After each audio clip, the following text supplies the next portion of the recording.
Morning students, चलिए आज फिर ललित द्वारा रचित वाक पर चर्चा को आगे बढ़ाते हैं।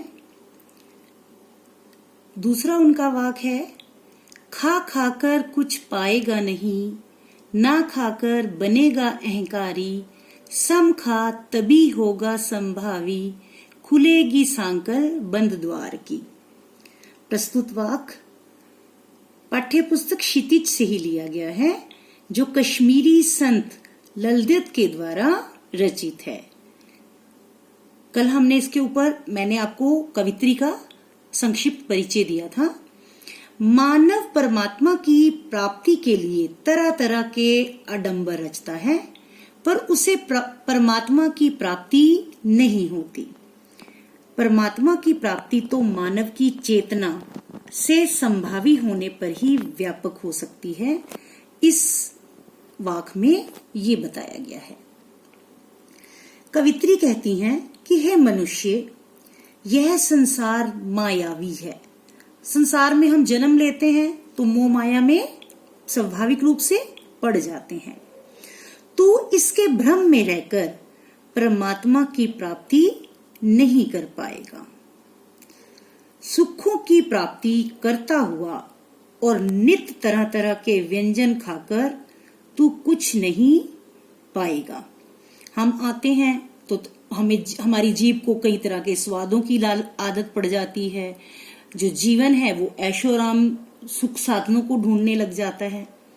और फिर यदि बाह्य आडंबर करता हुआ तू व्रत के नाम पर कुछ नहीं खाएगा तो स्वयं को सेमी मान लेगा और तेरे में अहंकार की भावना आ जाएगी। स्वयं को योगी तपी मानने लगेगा। हम कुछ भी अच्छा करते हैं ना तो हमें अपने ऊपर अभिमान होने लग जाता है कि नहीं, हम कुछ हैं, हम कोई चीज हैं। यदि तू परमात्मा को वास्तव में पाना चाहता है, कवित्री कहती है, तो अपने अंतःकरण और बाह्य इंद्रियों को अपने बस में कर। अपने तन और मन पर नियंत्रण कर।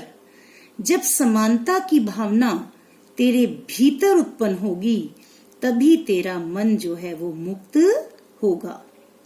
तेरे मन रूपी बंद द्वार की सांकल तभी खुलेगी, तेरी चेतना तभी व्यापक होगी जब तू बाह्य आडंबरों को करना छोड़ देगा, क्योंकि बाह्य आडंबरों से तुझे कुछ भी प्राप्त नहीं होगा। भूखे रहकर व्रत रखकर, कवित्री का कहना है, इससे उनमें संयमी बननी और अपने शरीर पर नियंत्रण प्राप्त करने का मनुष्य में क्या हो जाता है, अहंकार हो जाता है, और तब भी उसे ईश्वर की प्राप्ति नहीं हो सकती। तो इस वाक के माध्यम से कवित्री प्रेरणा देना चाहती है कि मानव को अपने जीवन में सहजता बनाए रखनी चाहिए। संयम का भाव जो होता है वो श्रेष्ठ भाव होता है और इसी से वह ईश्वर की ओर उन्मुख हो सकता है, अर्थात ईश्वर की ओर प्राप्ति का जो रास्ता है उससे खुल सकता है। तो इसलिए हमें बाह्य आडंबरों में नहीं पड़ना चाहिए, संयम रखकर और ईश्वर को प्राप्त करने के जो है रास्ते को खोजना चाहिए। Thank you.